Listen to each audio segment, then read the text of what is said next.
we come together as different public health actors and we go away with new ideas. For me, that's a Gastein deliverable.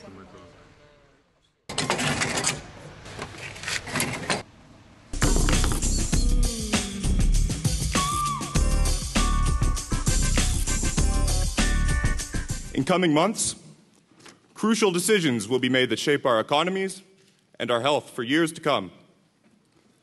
Despite initial signs of recovery in the financial markets, people are still losing their homes, people are still losing their jobs. In Europe, as incomes fall and inequalities rise, cuts in public spending seem inevitable at a time when people need help from their governments the most.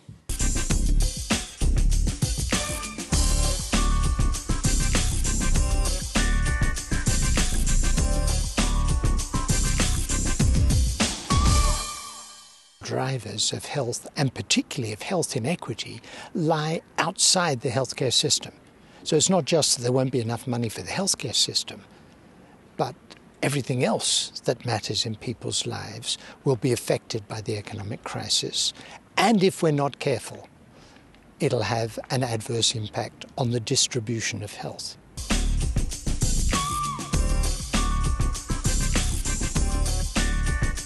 We, as politicians, we can't change the world. We like to think we can.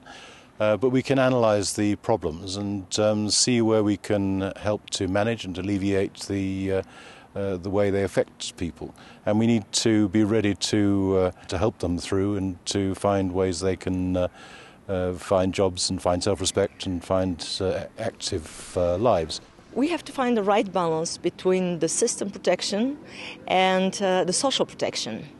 And while we talk about healthcare, health priorities, we should not forget that in the Council we have a big fight with the Member States trying to protect their national systems, while at the same time in the House, in the Parliament, and also in the Commission we are looking for priorities and for patients' rights. So what is the priority? We should once forever say what is the priority for Europe, the system or the social protection of the population.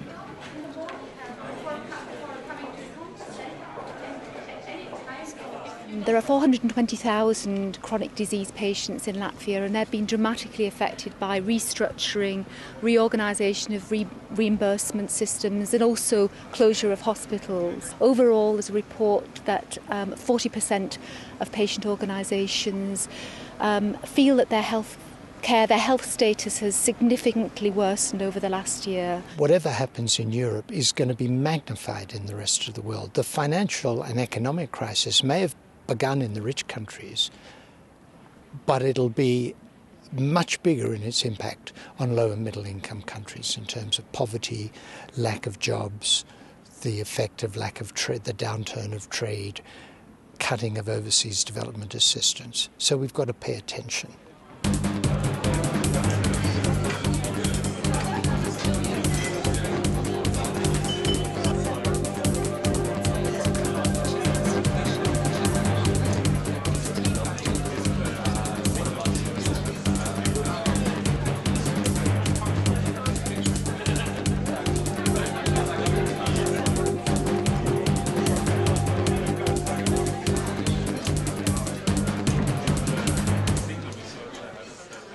Is key, more transparency, but also leadership. I think one of the reports from the Latvian community was there's a sense of short-termism, there's a sense of a lack of vision amongst the political leadership, and that has to change. There needs to be more courage, there needs more ambition and more real commitment to patients on the ground.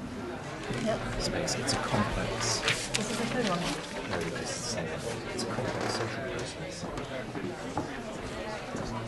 It doesn't always come to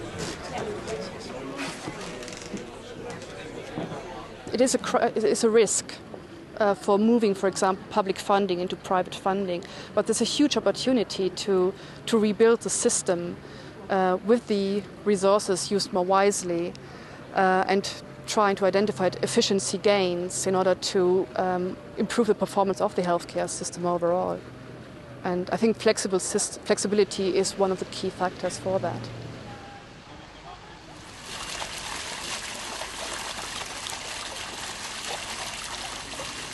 to build resilience into the system, one way is education, for instance, to learn of the natural laws of dynamic, complex systems. And this can be done very quickly and rather easily. We just finished the Eco-Policiade in Germany. 90,000 children between 12 and 17 took part in sort of an Olympic game of how to govern complex system in the position, in the role of politicians. The award ceremony took place in the Deutsche Bundestag in June. So they learned it within a few weeks and months, quite by the instrument of gaming. An intelligent investment in our health systems, I think, is really key at this point. And that's very difficult in times of scarcity and when you really begin to think about where and how do I spend my money. But I think intelligent investment to make sure that we've got the clinical leadership and the managerial leadership to really effect the change that we need is fundamental now.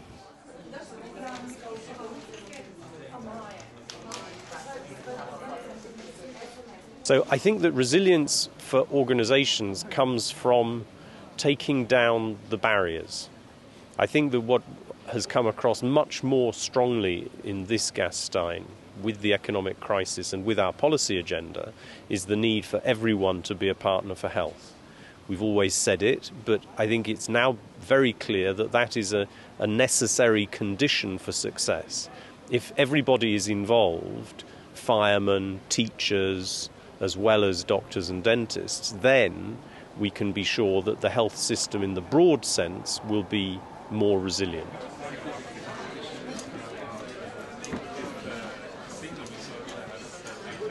And so management's really critical in helping us get health systems to a place where we're really getting our maximum effectiveness and working in partnership with clinicians, looking at the services we provide, the treatments and the processes, and moving them from where we are to where we want to go.